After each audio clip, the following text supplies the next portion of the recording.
7 videos in, and it is time to start working on the superstructure.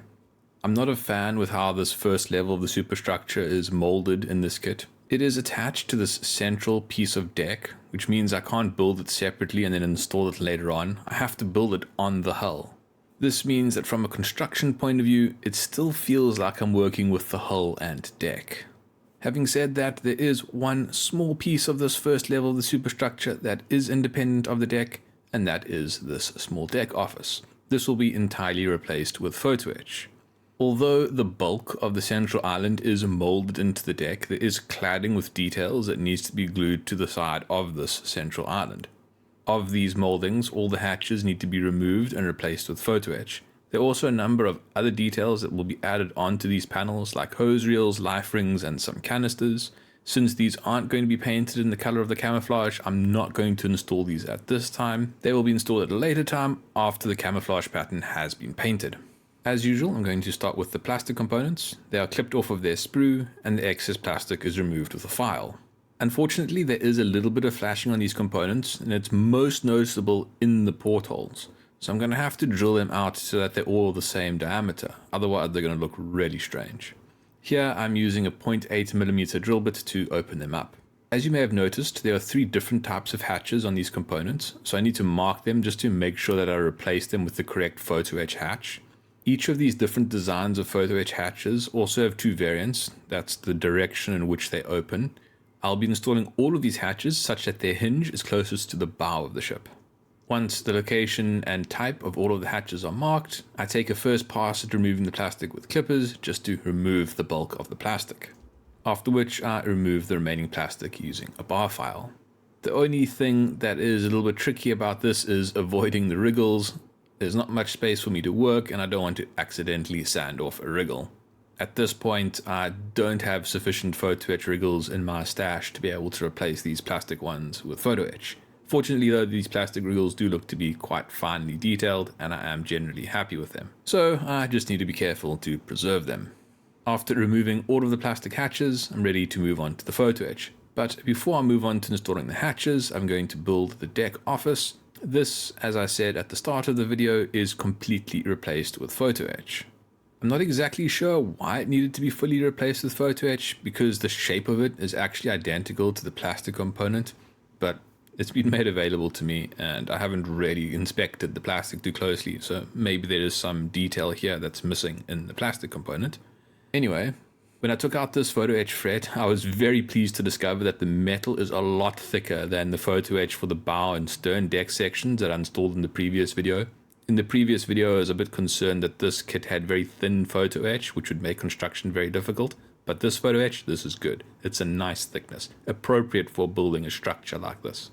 This photo-etched has also been very nicely scored, which means that it's very easy to fold. It's not necessary to use a photo-etched folding tool to do this. Simply using my fingers and tweezers is sufficient to fold all the corners into the right shape.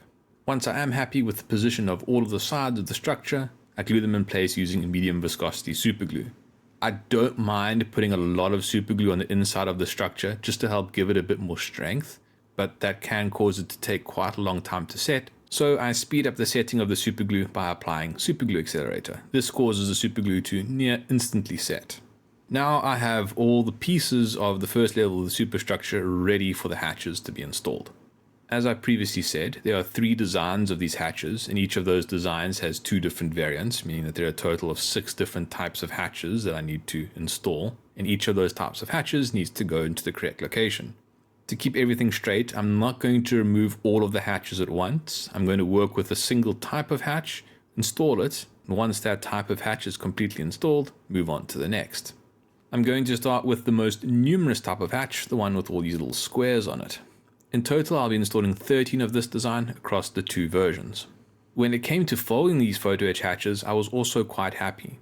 If you saw my HMS Hood build series, you'll know how difficult it was to fold those photo-etched hatches. I had to use the photo-etched folding tool and anneal the photo-etched, and it just didn't work out very well. They were very tricky to get properly aligned. These photo-etched hatches are very nice. They can be folded in your fingers with tweezers and they go together and align perfectly. When folded fully shut, this hatch will consist of 3 layers: the frame, the inner side of the hatch and the outside of the hatch. That means that this hatch can be displayed open or closed with detail on both sides of the hatch itself. My personal preference is to build the model with the hatches shut, so that detail on the inside of the hatch just won't be visible, but it will still be there. The first 3 hatches that I'm going to install will be installed onto the deck office. I'm going to start with these because they are a little bit different to all the other hatches that will be installed onto plastic. Here, because there's a gap behind the door, it's important to get the frame precisely aligned with the opening. If I don't get it aligned, there will be a visible gap and that will look very odd. So I take time to precisely position the hatch and then I gently clamp it in place using tweezers. Since there is a gap behind the hatch, I'm able to access the inside of the frame from the inside the hatch and apply medium viscosity superglue. Once again, to increase the speed at which the glue sets, I bond it using superglue accelerator. This process is repeated for the other 2 hatches. Now for the hatches that get installed onto plastic. If I look very carefully, I can faintly see the outline of where the plastic hatch used to be. So in the center of that marking, I place a small drop of medium viscosity superglue. This superglue is just to tack the hatch in place. I don't expect the bond to be very strong. The small drop of slow drying medium viscosity superglue gives me enough time to position the hatch and ensure that they're standing vertical and or the same distance off the ground. After installing all of these checkerboard type hatches, I move on to the next type of hatch, the one with a wheel. There are only 2 of these to be installed, but the process is exactly the same. The hatch is removed from its fret and folded into shape. A small drop of medium viscosity superglue is applied to the plastic bulkhead, and the hatch is placed on top of the superglue. The hatch is then positioned to ensure that it is sitting in the correct location. The last type of hatch is then installed. Once again, there are only 2 of these. This design has quite a smooth surface with only latches around its perimeter, but the installation is exactly the same as for all of the other hatches. Now that all the hatches are tacked in place, they're all attached but still quite weakly bonded. Apart from the ones that went on the photo-etched deck office, those ones are really well bonded down because of the super glue being applied from behind.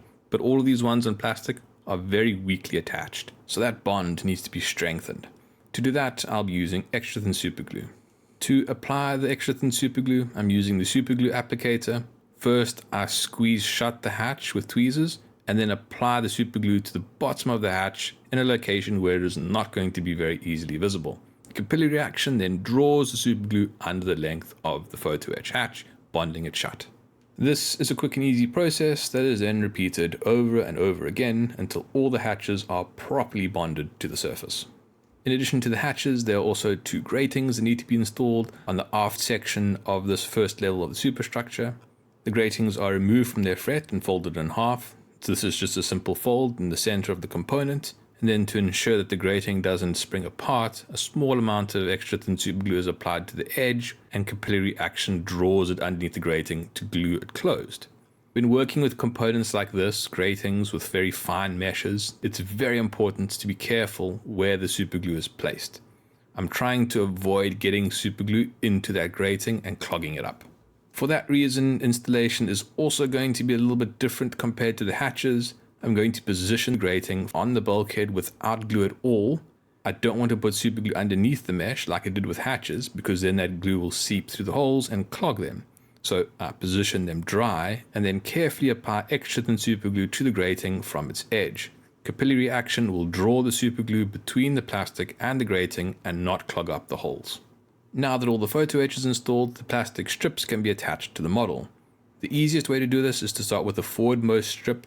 It is a shape that will cause it to lock into its correct position, and once in that correct position, it's bonded in place using extra thin plastic cement. Moving to the middle strip, it is placed such that it butts right up against the forwardmost strip and then also bonded in place using extra thin plastic cement. Finally, the aftmost section is installed. It is also positioned such that it butts up against its neighbor and is also glued in place using extra thin plastic cement. After giving the plastic cement a short amount of time to dry, I then apply plastic putty to fill the seams between the strips. The plastic cement has not fully dried, so I do need to be careful not to be too rough with the strips at this point, but all I'm doing is applying plastic putty. The reason why I'm applying the plastic putty now before the plastic cement is fully dried is because they both need quite a long time to dry. So I might as well get both things drying at the same time. The next day I returned to working on the model, this time to remove all the excess plastic putty. By this point it has fully dried and so has the plastic cement, So this area is now safe to work.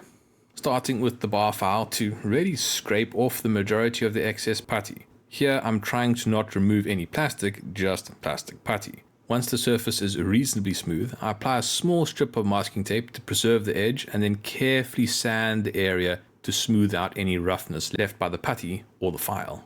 Several rounds of masking and filing and sanding then ensue, after which I'm happy that all the corners have been properly filled and the edges have been preserved after all of the sanding. If you're wondering what I'm gripping in these tweezers, that is a sanding cloth. It's Tamiya Sanding Cloth 600 Grit, which is quite a coarse sanding cloth. It's a product that recently showed up in my local hobby shop, and I'm quite liking it. It's very useful for gripping in tweezers and sanding very small areas. I used to try and grip a piece of sandpaper or sanding sponge and it would always deteriorate quite quickly, but the sanding cloth works really well. So if you find yourself in a situation where you need to do some really precise sanding, this is a technique that works really well. Moving on, something that I had noticed when installing these strips is that the central strip is actually slightly higher than the forward and aft strips. So I need to file it down a little bit to get them all to be level. To protect the barbettes for the 5-inch guns, I wrap them with masking tape, and I'm careful to only place the smooth edge of the file against the barbettes while I'm filing this strip down. Fortunately, I don't need to remove much plastic here, only a fraction of a millimeter, and it goes quite quickly and easily. With that, I am now happy with the state of the first level of the superstructure. But before I move on to the second level of the superstructure, I want to finish off this area of the hull. Because as I said at the start of the video, even though this is technically the first level of the superstructure, it still all feels like it is part of the hull. And I like to paint as I build. So in the next video, I will continue working in this area of the ship by painting the deck and the first level of the superstructure.